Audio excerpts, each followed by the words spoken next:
If you want to know the truth, the things that people won't tell you about being a virtual assistant, including how little and much money you can make and what's the biggest difference in between the two, between you making $5 an hour or $50 an hour. If you want to know what your work schedule is like, what are the fun parts, what are the parts that cause you to possibly think about getting a therapist, and how much you can really expect to earn and how soon or slow, and also where to get clients, then stay tuned because I'm going to cover all of that in this video. Can't tell you how long it's going to be, but I can tell you it's going to be thorough, it's going to be honest, and I have the receipts to back up everything I'm saying. No matter what they say. Hi, my name is Angel Santos. I'm a Christian empowerment coach and VA mentor. And today's episode is all about life as a virtual assistant. I'm going to talk about my first 3 months as a virtual assistant, the best I can remember. Okay. I'm going to talk about how much did I earn, where did I get clients, and anything else that pops up. And so my prayer that this video is really helpful for you. And I really encourage you, if you have a question, drop it in the comments. I would be happy to make a video. This really quick, this whole title was inspired by another video. I was in the comments of the video and of another YouTuber and VA mentor, and I saw someone was saying, like, you know, I appreciate some of the things you said because these are the things people don't tell you. They don't tell you what we really want to know. And so I want to know what you all really want to know, and I am happy to share, and I can tell you I'm always going to be honest, and I have a lot to say on the topic, and I'm qualified because I've been doing admin, marketing, project management, tech work since 2005 officially, right? So 20 years. It's officially 20 years. So yeah, I've been doing this a long time, and I've been working remote since 2014. So way before COVID. Okay. So let's get into it. First, let's talk about life as a virtual assistant. Since people, I guess, seem to think a lot of people only talk about the good side and the glamorous side and the routines, let me start with the downsides. Now, this is not meant to discourage you because I wouldn't invest time in this channel if I didn't think virtual assisting wasn't a great way to make money. But you all want to peel back the curtain. Let's peel back the curtain. So here are the downsides from my perspective. Okay. All right, let's do it. You're working for somebody else. It just is what it is. Like, you can say you have a business and your business has virtual assistant clients. And if that makes you feel better, if that makes you feel important, that's beautiful. But the truth is, if you are a virtual assistant and you are physically doing the work for a person, you're working for someone else. And that just, it's not that that's wrong or it's a bad thing, but it just means that time isn't yours. So just like when you go to an office and that time isn't yours, the time isn't yours. And I just want to point that out because it can be easy sometimes to see people, you know, with their computers and laptops at the beach, at the park, or me at the zoo and think, oh, wow, that must be fun. And it is to a degree, you know, but it's still work. It's not like you're just at the park or the beach or the zoo doing nothing, relaxing, lounging. It's still work. And I would say, I had this conversation with a friend a few weeks ago. I would say that you work harder as a virtual assistant, in my opinion, than you do in a traditional office. And here's why. Now, my friend disagreed with me, but this is just my perspective. When I worked in a traditional office from 8 to 5 or 9 to 6 or whatever it was, I wasn't expected to sit at my computer and type all day unless I was on a break. I wasn't. Right? I was paid to be there. But the truth is, like, we all know this. If you've been in administrative and office type jobs, sometimes it gets slow, right? Can we really be honest? Sometimes you finish your job faster than you thought. Sometimes you're waiting on something from someone else before you can move to the next step. But you're still getting paid for that time, right? So some days you may work 6 hours, but you were paid for 8.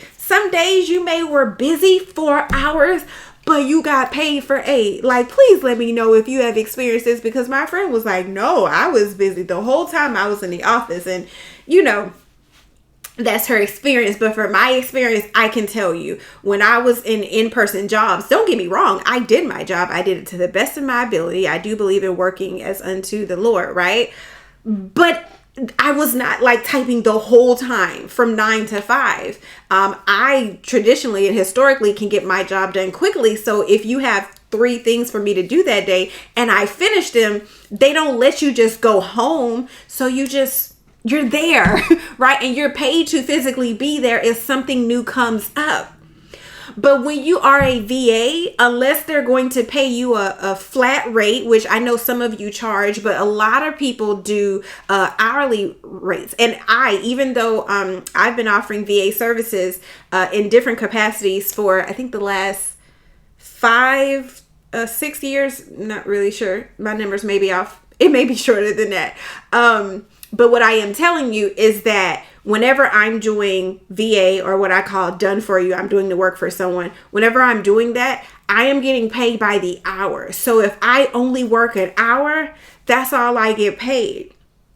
I remember this one time when I was just started VAing. I had just added that income stream, right? Because I'm also a coach, and I had let go of my first client was $45 an hour. I met her in a group coaching program, and so I never interviewed or anything. She needed a VA. I was like, hey, I can do that, because I had seen VAs market themselves on Upwork, and I had hired them, and I was like, I can do this. So I told her my fee would be $45. So it wasn't like a negotiation or anything like that. She was like, okay, what do we do? I was like, well, come on Upwork, and that's how I started, right? So it was a more unique situation. Okay, so anyways, after I finished working with her, the next person I applied to, it was $25 an hour, right? And there's nothing wrong necessarily with $25 an hour, but here is the issue. Because it was $25 an hour at 10 hours a week, and the person I was working for, because I didn't set boundaries, I was just looking at it as, okay, extra money, right? So I didn't have boundaries in place at that point. She would use like 1 hour in the morning and 1 hour in the evening. And then she'd try to save some time for the weekend. And so it felt like I was always working for her for like $200 a week. It was not great, because it felt almost like she was getting full-time coverage and I was making not a lot of money. And before you say like, $25 isn't bad, which I agree, it really isn't, especially when you look at just other industries and office jobs, right? But you have to remember, they don't take out taxes, right? So that 25, you can already take out 30%, which is $8? So now that brings it to me actually being paid $17 an hour, right? So that's like $170 a week almost for what felt like full-time coverage to her. So while it was a great value for her, I definitely did not feel like it was the best experience. And that taught me a lot about boundaries, about minimums, whether it's an hourly rate or 20 hours a week or what have you, right? So anyways, it's time that's not yours, right? And even in that case, it can feel like they're getting what they need, but you don't get what you need, right? So those are some of the downsides. Another downside is, what's another? I covered a few boundaries. Okay. So like I said, also, I just want to recap the point where I think VAs work harder remotely than people do in person. I just want to put that out there. Yeah, you get to work from home, but it's work, right? If you finish that whatever landing page in 2 hours, versus if you were on staff and they're just going to pay you for the whole week because you're present, right? Then instead of getting paid maybe for 2 days, because that's what they allot you in an office job, you would only get paid 2 hours if you can finish it in 2 hours as a VA, right? So, and that's a big deal in my opinion. You also don't make money when you're off. Like, there's no benefits. If you're off, you're just off. So if you want to take off for the holidays, that's fine. But like, did you save for Christmas presents or whatever, Thanksgiving travel? Because if you didn't save or put money away, the money is great when it's coming in. But if you stop, it stops. So if you are sick, you push through. I'm just speaking from experience, unless you just don't want the money. Right? And if you want to take a month off, if they allow that, you can. But do you want to lose a month of income? Right? So that's something else. And then I would say sometimes, depending on your comfort level, sometimes you can work with people who it can be stressful if you allow yourself to get stressed from them. You can work with people who get on a meeting with you and they get on like, I don't know, like I was supposed to get on this Zoom, but what are you all changed? I need you all to do better. I couldn't even join the Zoom. And it was like, they just don't know how to work the Zoom, but like they'll blame you and they'll come in like frustrated. And if you are not strong enough to maintain a positive presence and a peaceful atmosphere, then you can easily allow yourself to get stressed, because people can be very, very demanding. Oh, and thank you, Jesus. This is another one, especially for like those of you who will do more of the tech pieces. You will work for people sometimes who they're not familiar. They don't really understand everything you do. You know all the ins and outs of what you do. They just know enough to hire you. So then that can you see how that affects communications and expectation? Because they may give you 4 hours to do something when it's a 4-week project, but they don't understand all the nuances and sub steps and sub tasks that are involved. And so when you tell them, hey, this is where I'm at, they can feel like, well, what's taking so long? And you explain it to them, but because they can't picture it, right? It like doesn't mean anything. And so sometimes you can be working hard for clients, and because the person you directly report to doesn't understand what you do, which can sometimes be the CEO, you will feel undervalued. Now, just from my experience, these jobs often do pay well, right? So because whoever hired you normally understands what you do and has more insight. So there'll be that buffer who will meet with you every now and then and cause you to feel valued. But when you talk to the CEO, which can be often, they will kind of make it seem like you're not doing anything, and they will always be kind of displeased with your results. And so I know for some of you, you may feel like, well, that doesn't matter as long as I'm being paid. It may not affect you. But for those of you who are similar to me, where you care, you don't want to just do a good job. You want people to know, you're doing your job, you're doing your best. And so I'm just letting you know that these are some of the emotional things that you can run into that I don't see enough people talk about. And I've seen, I don't want to go into too much details, but I've seen people like have a nervous breakdown under the pressure of what was expected on the remote team, right? Like it got rough for them mentally. And I don't see people talk about that part, right? Like, yes, I'll get to the benefits, but the pressure and the demands can be real and can be finite. Sometimes you will often have assistant something attached to your title, but people can treat you like you're the manager, like you're responsible for the marketing or the social media or the email or whatever it is you do. And they will lean on you to tell them you should do your job. And, if you're anything like me, you'd be like, I was hired to be the assistant, but, their expectations are different. And so, again, I'm just going to sneak in a little tip here that just don't take that upon yourselves, and that there are different tools that you can use to not take on that mental stress that can be tempting and that can be presented. And for those of you who are believers like me, cast your cares upon the Lord because he cares for you. Okay? Cast them. This is not a cast.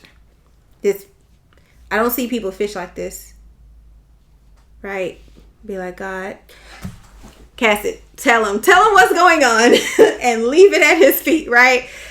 Because he has it, God has it all under control. Already. Okay.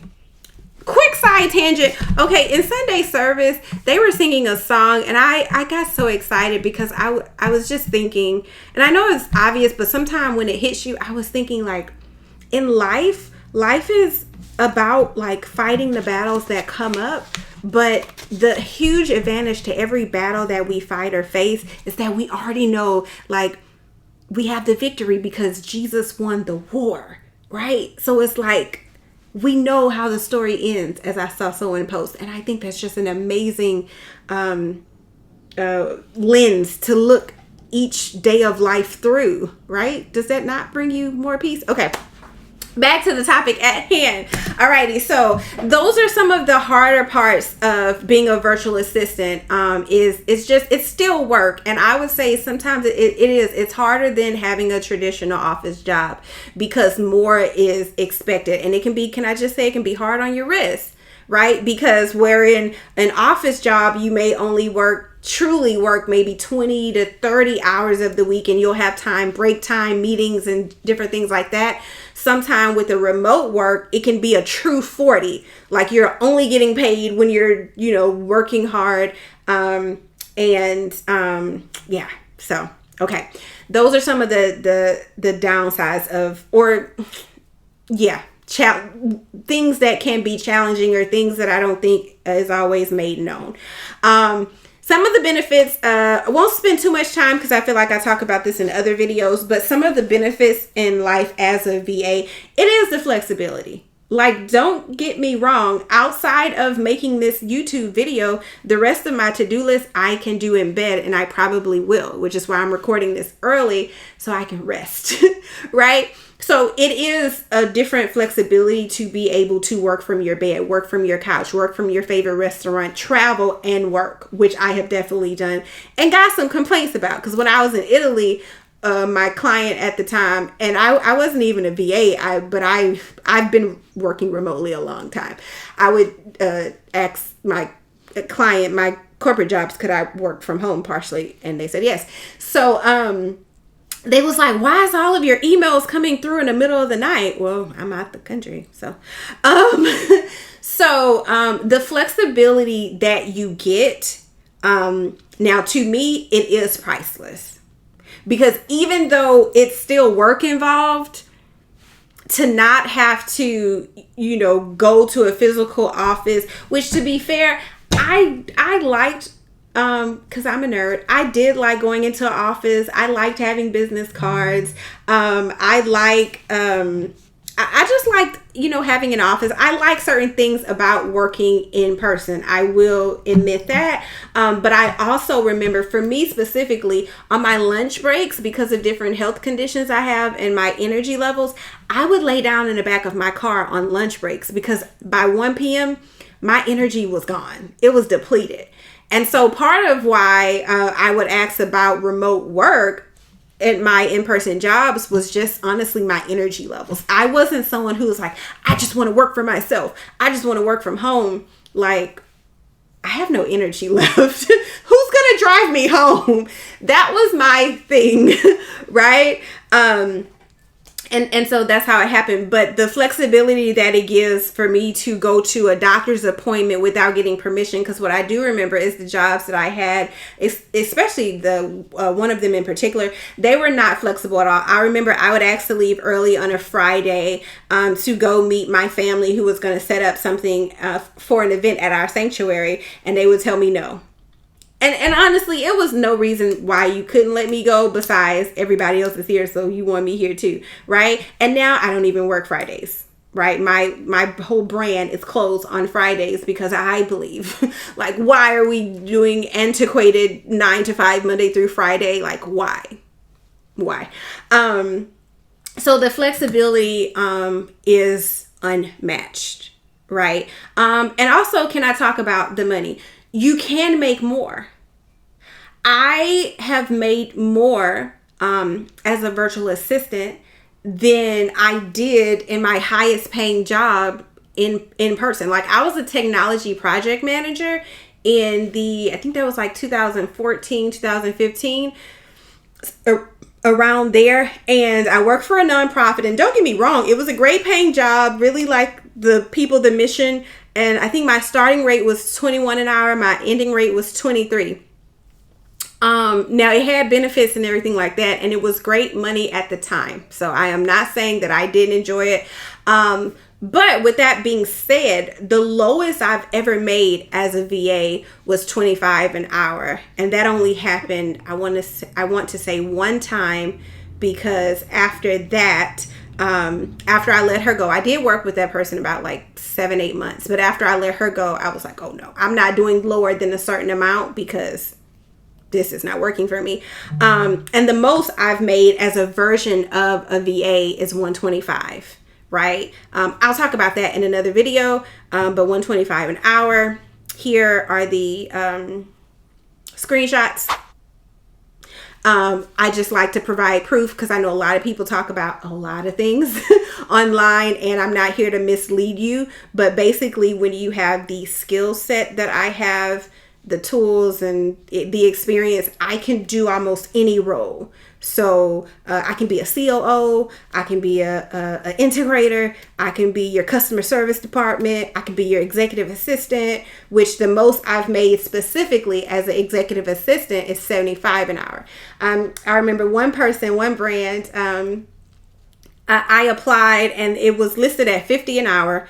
It was 30 to 50. I asked for 50, and she was the first person to give me more than I asked for as far as online jobs. And she said, "You seem like you're worth 75." And I still remember that. So the most I've made as an executive assistant specifically is 75, but the most I've made in the VA world, because I group it all together, is 125. And my title was like education coordinator, something like that. But basically, I was in charge of creating a curriculum and building out courses and Mighty Networks community, right? So all VA work, all VA work, and all things I teach in my certification program. Okay, so the freedom, the flexibility, and the money, it does pay more. It just is what it is, like, right? And then here are some US based jobs, so you can see the hourly rate, right? So I just want you to know, because I know people will say like, oh, you can make so much, but you can. Like, people aren't just saying this, at least in this industry, people aren't just saying it, they're saying it because it's true. The base level for a US based virtual assistant with minimal experience is 25 an hour. That's just an industry standard, right? The average for a skilled VA, I would say, is 40 to 50, right? And then on a higher rate, it's the 75, the 65, the 60, right? And you're expected normally to have, well, sometimes you're expected to have, I call it specialized skills, which is what I recommend anyway. So life as an assistant, I told you about the downsides, the benefits: more money, more flexibility, more freedom. And it also gives you the ability to, see about your health, see about your family, be a part of your sanctuary, be active in your community. It does free up your life to a degree to live it more. Okay, so that's life as a VA. If I left something out, let me know. My first 3 months. So my first 3 months were a bit different, remember, because I didn't become a VA by just thinking, oh, I want to be one. I was in a coaching program to get help growing my business, and I saw someone who was looking for one. And because I had been on Upwork so much looking for VAs to hire for myself, I knew how much they were making. Like, I would see VAs who were making, just 100K, because it shows you all their business on Upwork, right? And so I was like, let me just go ahead and add this stream of income to my business. So I pitched to her, and she was like, what do we do next?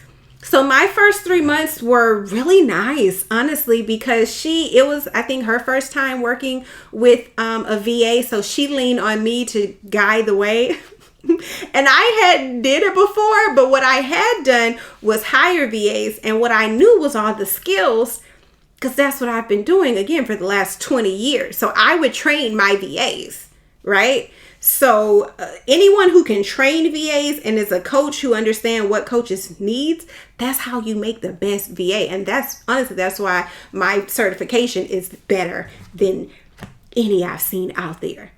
Because it's not just coming from a few random skills. Like, no, I teach you the skills you need. I teach you how to think. I teach you how to talk, how to dress, all of it.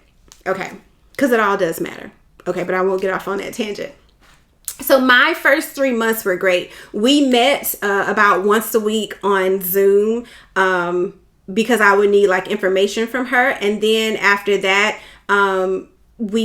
she would just send me what she needed and I would just get it done. And then when I would run out of stuff to do, I'd let her know, hey, it's time for us to meet. So it was pretty easy.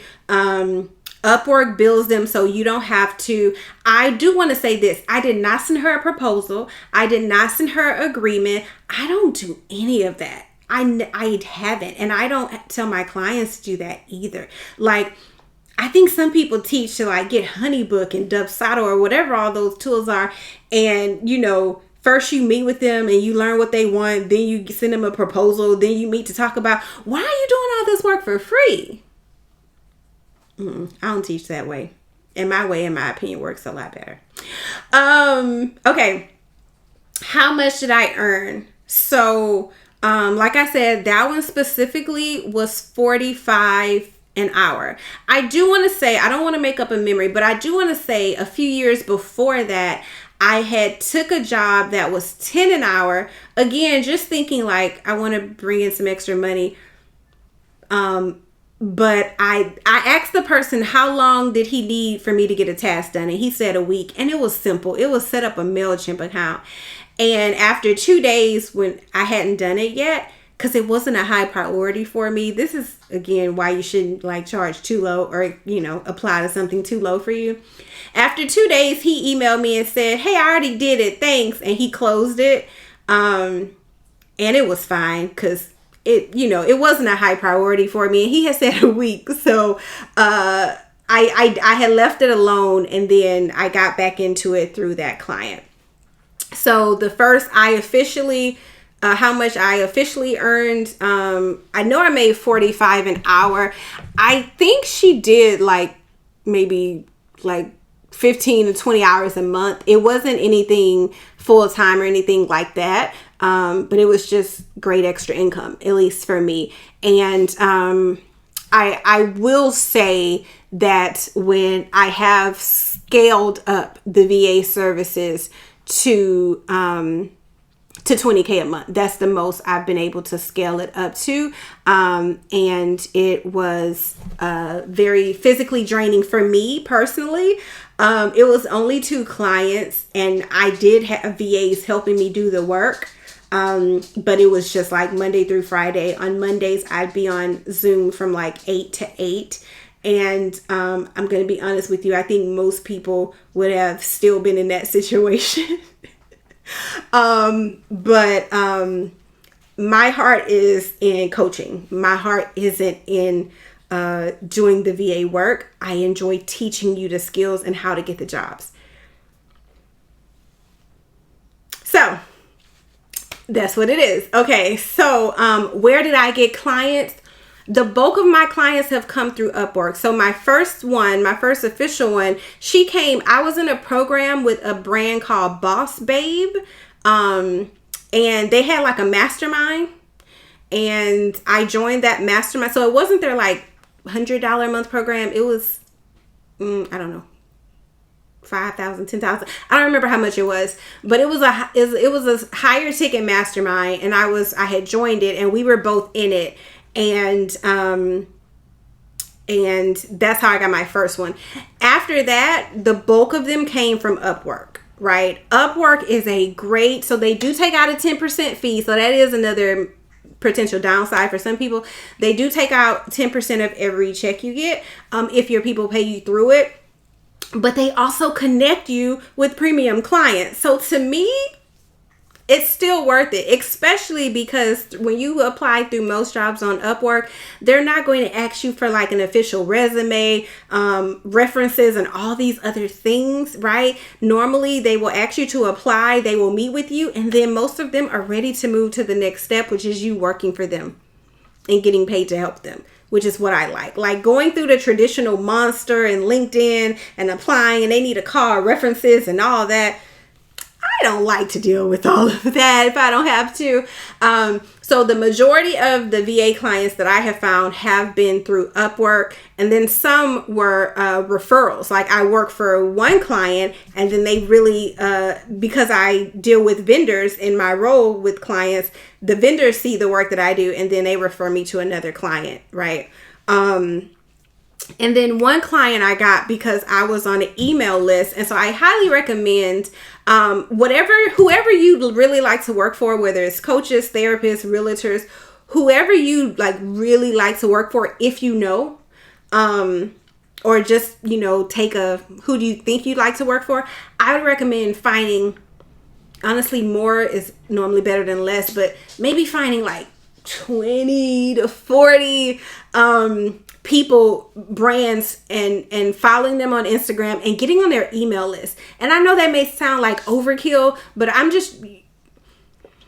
one of my specialties is getting people to the money faster. So you can find 3 realtors you like or 3 coaches you like, but out of those 3, if none of them are hiring in the next 6 months, that's not going to help you get closer to the money, right? But if you get on 20 coaches email lists or 20 realtors, and then the chances are much higher that one of them will send an email over the next 90 days saying, hey, we're looking for a team member. And that's when you reply and you reach out on email, and then you send them a LinkedIn message, even if you need to upgrade or do the free trial, right? Because that is how I got one job. I was on a coach's email list, and she just sent an email around Christmas time about how one of her team members had left, and it was an important person. That's it. She wasn't saying she was hiring, but in my head, I was like, oh, she might be hiring. And I had desired to work for her. I had wanted to work with her in another way, but I would take working for her in this way. So I reached out on her LinkedIn, and she messaged me back. Actually, that happened twice, but that person I actually moved forward with. The other person I did not. So reaching out through LinkedIn is a great way to get a client, but it just helps to know that they're hiring, have some inside knowledge from specifically their email list, because a lot of these larger brands, they send out like 7-figure coaches, they send out when they're hiring because they want to know from their people first. So if you're already in the list with their people, you can get your foot in the door a lot faster. So email list, Upwork, and then just programs that you're in. Because think about it, premium programs that you join are going to have people who pay premium prices. So don't say I didn't tell you. And just under 30 minutes. I mean, this is longer than some of my videos will be, but I feel like it could have been really, really longer. What I'd like for you to take away from this video is that if you are looking for stable, on the higher side of income that will be consistent, and you want to use either skills you have or can learn to help people, and you would value some flexibility in some way, I highly recommend the industry of virtual assistants, right? It's just a great industry. I think, so do remember taxes are not normally taken out. So, you do want to practice saving a minimum of 30% of your income. You can talk to, attorney or a tax professional about that. But even when you take out the taxes, it's still a great income, right? It's a great income. It can be very rewarding when you join a company with a mission. And most of them are pretty stable and long term, right? So I would say that the advantages outweigh the disadvantages.